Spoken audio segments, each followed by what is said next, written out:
it's Natalie for A Cherry on Top, and today I am scrapbooking these Easter pictures of my sons from last year, and I'm going to be using Paige Evans' new Blooming Wild collection. And she also, ironically enough, designed this die from Pink Fresh Studio that I'm going to be using. It's called the Floral Outline, I think, Border die, and it's from their newest release, and it's so cute. So I have trimmed apart the 3 little photos I am scrapbooking, and I'm going to create 3 columns on this bright white textured cardstock from American Crafts. I'm going to kind of stagger the photos like that and then put different papers in each column. So I'm going to go through the papers that I have from the Blooming Wild collection and decide what I would like to use. I decided I don't want to use anything that has a white background since I already have such a stark white presence in the white cardstock. So I think about doing that rainbow stripe, but I keep going because I really like the florals there. But then I flip that over and I see this stripe, and it has always, I think I said in my unboxing video, the stripe reminded me of Easter, so I end up going with the stripe there because it does kind of remind me of an Easter egg. And these are photos of them getting ready on Easter, and they're wearing their little bunny ears in a couple. So I trimmed that pattern paper, it's paper number 7, to the width of the photo, and then I'll add a little bit at the top as well. And then I use the over the rainbow cardstock paper pack from Doodlebug, which has a lot of the same colors that are in Paige's Blooming Wild collection. So I pull out 2 colors. I pull out the hot pink as well as the yellow. I think about using the turquoise, but I decide there's enough blue in the photos that I don't want to use the turquoise. So I use the pink and the lighter yellow, and I just do columns of those as well. And then I'm going to use her Floral Outline die by Pink Fresh Studio. I'm using that same bright white cardstock, and I'm using my precision chrome plate by Sizzix to get this very intricate die cut very smoothly and well. And I think I do even give it 2 passes. And then I use the Sizzix tool to get all the little pieces out, and I will pull out this lovely frame, and I think it's probably perfectly sized for a card, but I saw it and immediately thought of a million ways that I could use it on a scrapbook page. So I'm going to trim it down so that I just have a couple of the corners and place them on a couple of the columns of the cardstock paper. So there I have all my cardstocks. I have them atop pieces of foam that I'm going to use to give lots of dimension. And you can use the cherry foam tape for that. It's really dimensional, and you can even layer it up as well. So I'm using my Nuvo adhesive to just stick down this corner to the cardstock, and I'm letting it stick off the edge a little bit, and then I'm trimming it precisely around some of the flowers. And so instead of doing a straight edge cut, I'm kind of just making it look like the leaves are coming off of the cardstock. And then I'm going to do that on both sides, and I'm going to take that other corner and place it on the yellow one and do kind of the same thing. It is a fabulous die. And so I didn't even realize that Paige designed it until I looked at the back, and I thought, well, that's awesome because I just got some of her new collection too, so they'll go together so well. And yeah, just trimming out those flowers there, and I'm loving the way that looks. And I thought about doing it on the pattern paper, but I decided to leave the pattern paper be. But I am going to use this glitter cardstock in a few different colors to run through with the same die again. And again, I'm using the chrome precision plate because it is so intricate, and because it is glitter paper, I have to run it through a couple of times. You don't want to do it too many times because it will break down your paper, but I was able to do it 2 times and it didn't break down my paper. But I'm only going to do a little section of the die because I'm going to pull out like the insides. I'm gonna gut it and just use the insides to kind of fill in the flowers in the white outline background that you saw. So I'm going to turn it over, and I'm going to use this purple tape, and that way all the little pieces will be stuck together, and then I'm going to gently pull it out of the stencil. So now I have all the pieces together, so I can go in and kind of like do a puzzle almost. So you can see me doing other pieces of colored cardstock. I use a turquoise, a pink, a purple and a green to kind of fill in the gaps on that floral die cut that will be on the columns. And if I'm not explaining that well, I'm sorry, but it will be shown to you in a minute. So there we have it. So I have the little pieces of glitter, and I'm going to pull them out.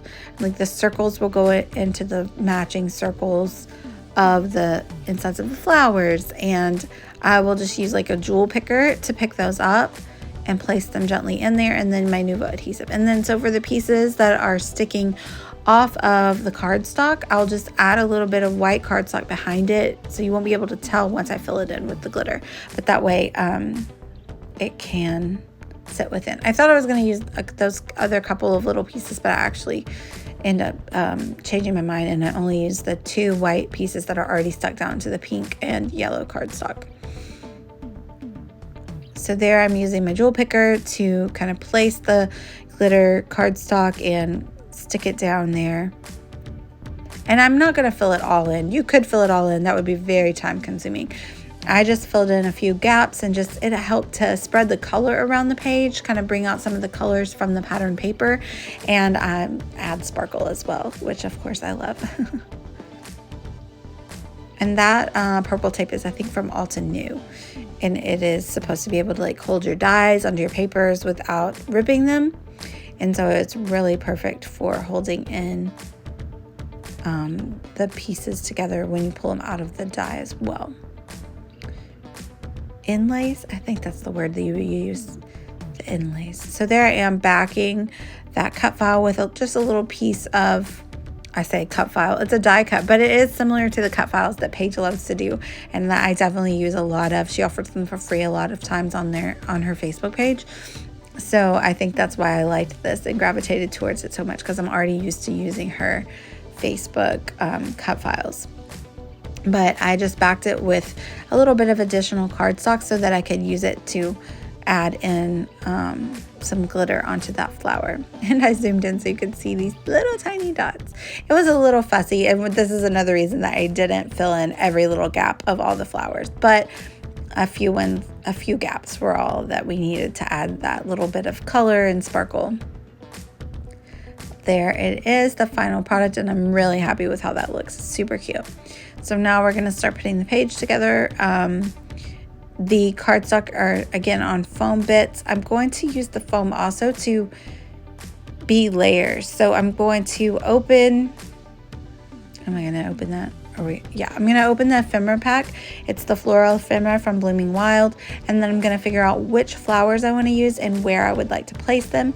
And so I haven't stuck any of the cardstock to the foam tape yet, because I want to kind of sandwich the flowers at times between the foam tape and the cardstock, so it's really nice and layered up. And we had a nail change, sorry about that. Those nails are bright too.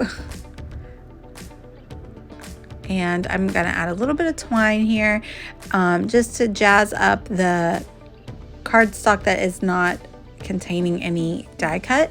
And I was able to just like tuck a little flower underneath that twine, and I'm really happy with how it looks.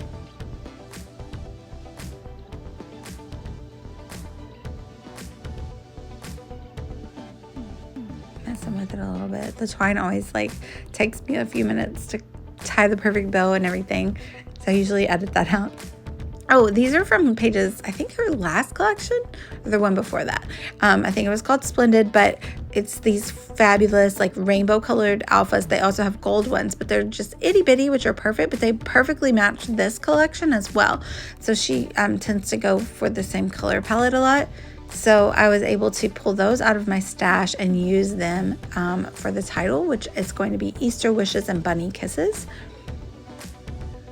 So here you'll see I'm going to place the floral bits on the cardstock and then sandwich them between the foam tape so that we get multi-layers there, so you can see the florals peeking out from either side. Sorry about that loud noise.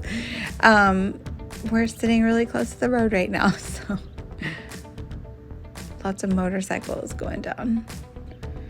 So I'm gonna stick that first column down, or I'm sorry, the middle column down, and then kind of build out from there with the other 2 columns.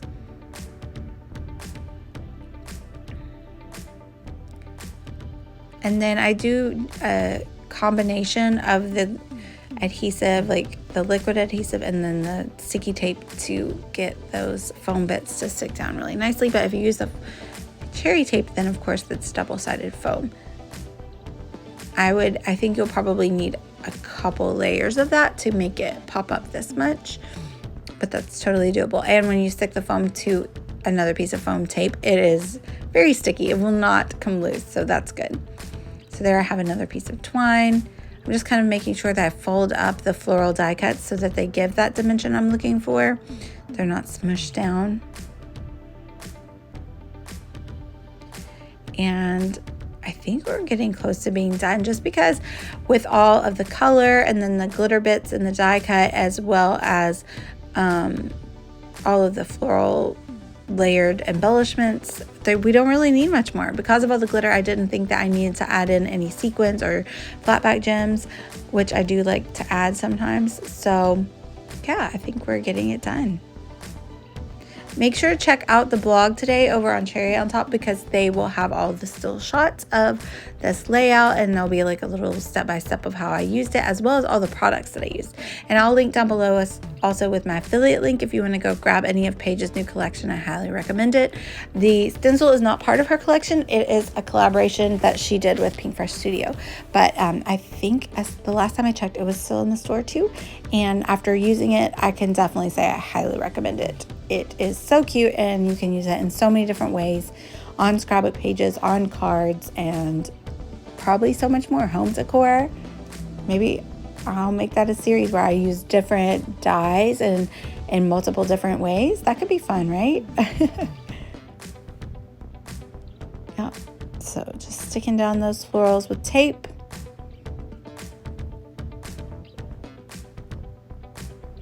And I like that ATG gun just so I don't lose it when I'm working on a page. And I think that's going to be it. Check me out on the blog today. Check out those links down below and let me know if you have any questions. I would love it if you guys liked and subscribed. Bye, y'all.